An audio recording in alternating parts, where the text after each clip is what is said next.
issue. So my question is, how can the government and the politician gain the public's trust so that we can choose a sincere politician in the next general election? Yeah. Hi Dato, my name is Zikin, I'm from the NRC 11. I have one question and one clarification to your question, to ease Dato from answer the wrong question that you posted. Okay, my first question is this. According to the wordings of the Constitution, Article 10 says that the citizens of Malaysia are accorded the freedom of expression. But at the same time, Article 10.3 and Article 10.4 accords power to the government to legislate where it deems fit to limit such a freedom of expression. And because of Article 10.3 and Article 10.4, a lot of legislations, including those draconian and prominent and not so prominent laws, has been enacted to allow the government to restrict the freedom of expression.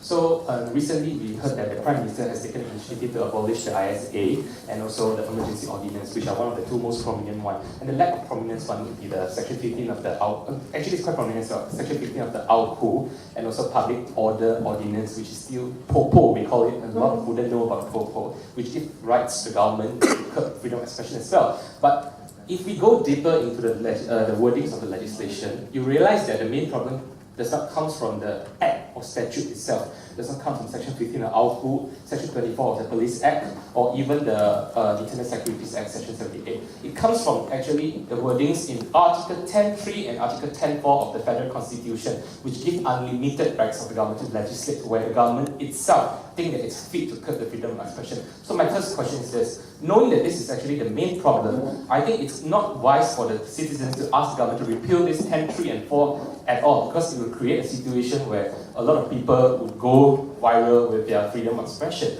But can the government undertake to create a list of things that the government would consider as compromising the national security? For instance, the Patriot Act in America or the Anti-Terrorism Act in UK, make it very specific that only issue related to terrorism that they would actually invoke the law that would prevent this, what they call that personal liberty to be used. So will the government undertake, my question, to come up with a list so that people would have a guideline on what is actually compromising public order or not? So my second clarification about the training that you mentioned is this. The government actually ordered 38 EMU train from China to supplement the current fleet.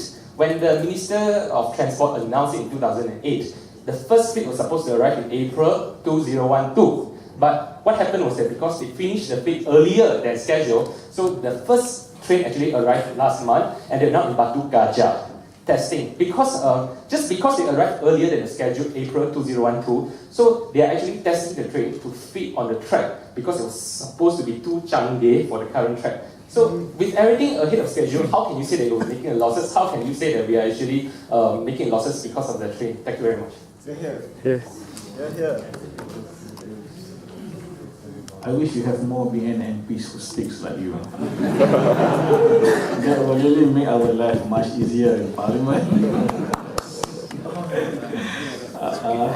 Okay, now, I was actually scratching my head. How do I answer this public transport question? Because I'm not a master of train, and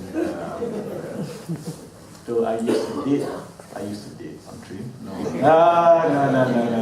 No, this is not Bollywood. Okay. No. We date after we got married. That's called Islamic dating. So I think I can be excused from actually addressing, because I don't really know how to answer that question, frankly. Yeah, but I agree on your worries, or you were lamenting about how do we make policies. Yeah, I think we need to be more transparent. As I said, as I was relating to PPSMI, there are many other decisions that government made, of which I thought if only we spend more time discussing it. Yeah. Number one, you have less number of bills being sent to Parliament, and then at the last minute you tarik balik. It doesn't look good. The government don't look good by send it to Parliament, they implement balik. So yes, we need to have a better way of making policies. On the other question, on again, this is also related to policy making. You see, we go to Parliament to make laws and to make decisions, but because both sides of the house is using the whip. Yeah. So because I'm a member of the administration, so I'm not encouraged to debate. So we only go to answer question, to menggulung, and then if there is a vote, yeah, we take a vote. But how I wish, if not always, sometimes we can relax the whip and let MPs to vote with their conscience. Perhaps, if not on all issues, on some issues. Because at the end of the day, what is the point of debating when you know that, finally, you know the result anyway. So long as you have enough people in the house to vote, then you win. If you don't have enough people, if the opposition ambush us like they managed to 2 years ago, so we win by 1 vote or by 2 votes, but we still win the vote, we still get bills passed after days of debating. So at the end of it, people start asking, why the heck do you have to debate when at the end of the day it's going to be, it's like going to, it's like Liverpool playing against Manchester United. Before the game starts, Liverpool's going to win. So what's the point?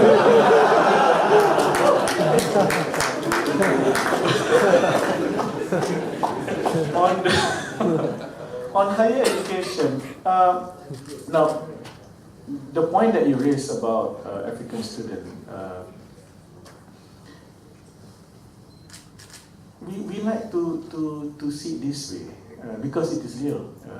Anyway, the media portrayal, sorry my media friends, I think the media portrayal on the so-called notorious activities of the African students, I think is to a certain extent a little bit exaggerated. Yeah. Because the police cases, the actual police cases, is not that bad. Yeah. But yes, at the same time, we are advising our universities and the private universities and college universities in particular to be more careful. The understanding is, or rather our directive to universities, all universities and university colleges, is that any student, regardless, and especially if they are foreign students, if they are not attending classes for 3 consecutive days, it is the duty of the university to report to Jabatan Immigration Malaysia and us, because then we need to detect and identify if the students are doing something else. But to the best of my knowledge, the 20 public universities and the 40, or rather 50 private universities and university colleges, IPTS with university and university colleges, college status, generally they are okay. It is the other IPTS, about 200 of them, offering short classes like English, ICT, or ICT-related classes. These are places where we may have problems. We have been trying to impress upon Jabatan Immigration Malaysia that we should come up with a student card. Because nowadays, the trick among some of these people is that when they are caught by the police, their first line of defense is, I'm a student. This has been their favorite first line of defense. Yeah, I'm a student. And because of that, you get all these reports that another student is being caught, another student is being mad, and so on and so forth. But, well, for the past, I think, in the recent 3 years, every year, I think we have sort of not deregister, but we disallow about